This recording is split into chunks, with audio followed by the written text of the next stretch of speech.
Let's talk about Nebraska. Nebraska is a state in Midwestern region of United States. It bordered by South Dakota to the north, Iowa to the east, and Missouri to the southeast, both across Mississippi River, Kansas to the south, Colorado to the southwest, and Wyoming to the west. It is the only triple landlocked U.S. state.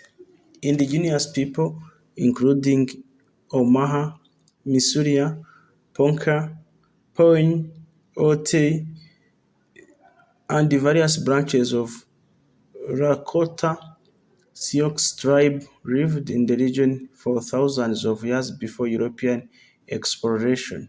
The state is crossed by many historical trails, including that of the Lewis and Clark expedition.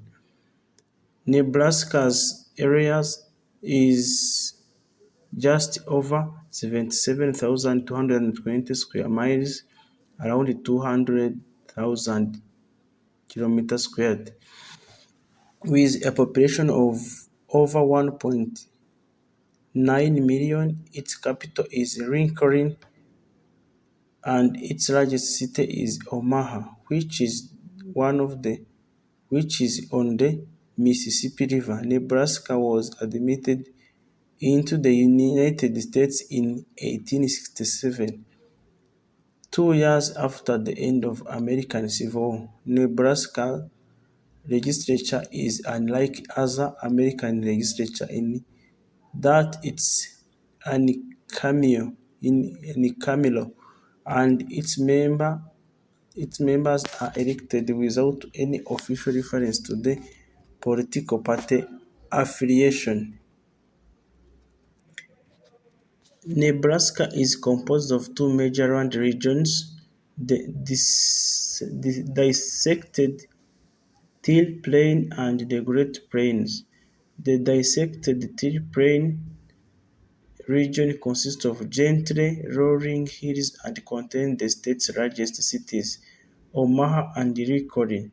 The Great Plains region, occupying most of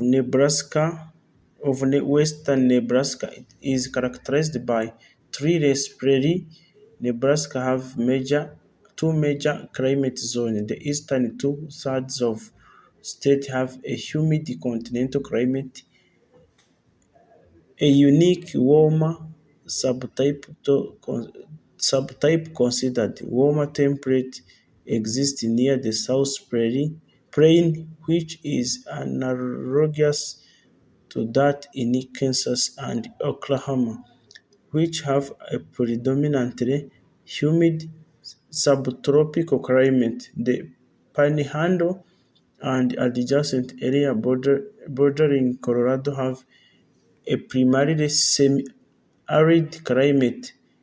The state have wide variations between winter and summer temperatures, variation that decrease moving south within the state. Violent thunderstorms and tornadoes occur primarily during spring and summer, and sometimes in autumn. Wind, Chinook wind tend to warm the state significantly in the winter and early spring.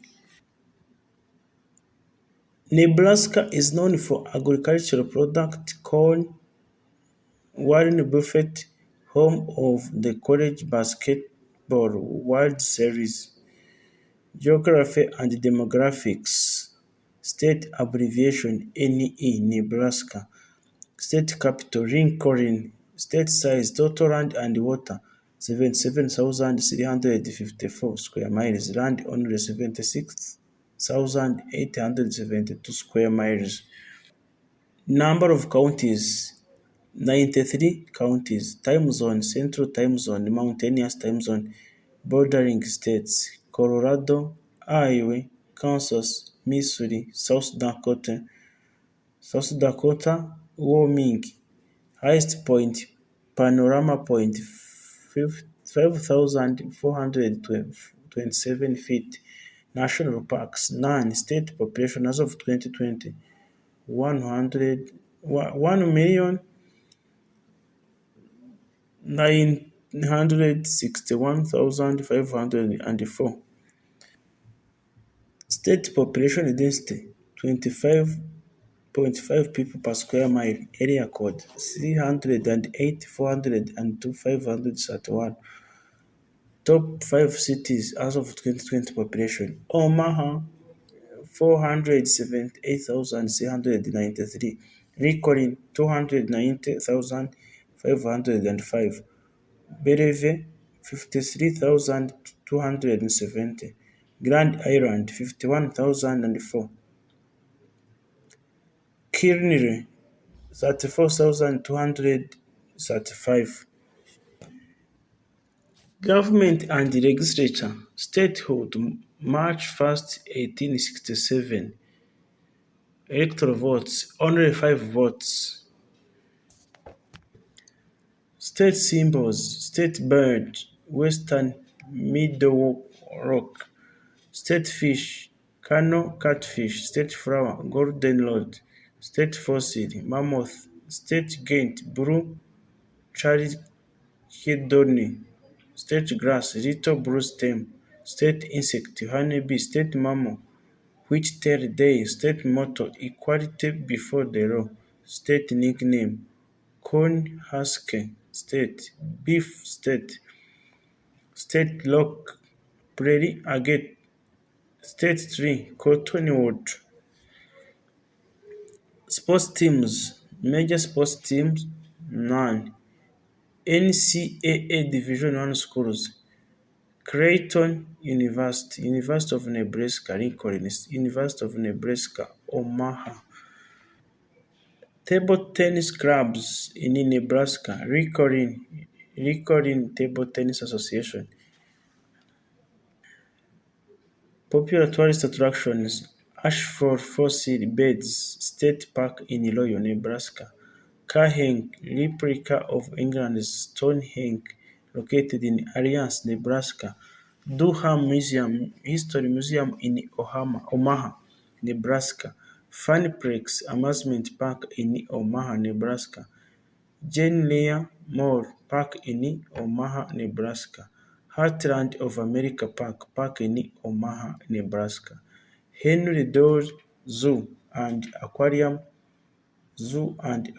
in Omaha, Nebraska; Holland Performing Arts Center, Performing Arts Theater in Omaha, Nebraska; Indian Cave State Park in Sioux, Nebraska; Josley Art Museum in Omaha, Nebraska; Joslyn Castle in Omaha, Nebraska; Lauritsen Gardens Botanical Garden in Omaha, Nebraska; Lincoln Gardens Zoo in Lincoln, Nebraska; Nebraska State Capitol Building in Lincoln, Nebraska; Niobrara State Park in Niobrara, Nebraska; Old Market, Omaha Neighborhood in downtown Omaha, Nebraska; Omaha Children's Museum in Omaha, Nebraska; The Rose Theater, Performing Arts Theater in Omaha, Nebraska; Strategic Air and Space Museum, Aviation and Space Museum in Ashland, Nebraska; Star Museum, History Museum in Grand Island, Nebraska; The Amazing Pizza Machine Amusement Center in Omaha, Nebraska. The popular iconic Nebraska foods. Nebraska is famous for the following foods: Runza sandwich, pork tenderloin sandwich, Rocky Mountain oysters, raisin pie, BBQ ribs, cheese French cheese, Reuben sandwich, cheeseburger pizza. Famous people born in Nebraska: Nobel Prize winner George Bedro, Physiology or Medicine, 1958; Lawrence R. Carey, Economics Sciences, 1980; Val Fitch, Physics 1980. Barry Barish, Physics 2017. Robert B. Wilson, Economic Science 2020. United States President George R. Ford, 39th President. Pro Football Hall of Fame members: William R. Riemann, tackle, inducted in 1964. Guy Chamberlain, induct, running back, inducted in 1965. Mick Tingroff, center, inducted in 2015. Baseball Hall of Fame players: Grover Cleveland Alexander, pitcher, inducted in 1938. Sam Crawford, right fielder, inducted in 1957. Bob Gibson, pitcher, inducted in 1981. Rich Ashburn, center fielder, inducted in 1995. Wade Boggs, third baseman, inducted in 2005. Famous actors and actresses: Marlon Brando, Henry Ford, Hilary Swank. Nebraska Fun Facts: Nebraska's name comes from the Otoe Indian word "Nebraska", meaning flat water. The word refers to the Platte River that flows through the state. Nebraska is the only state in the United States with a unicameral legislature, meaning a single legislature chamber. All other states have bicameral legislature, House and Senate.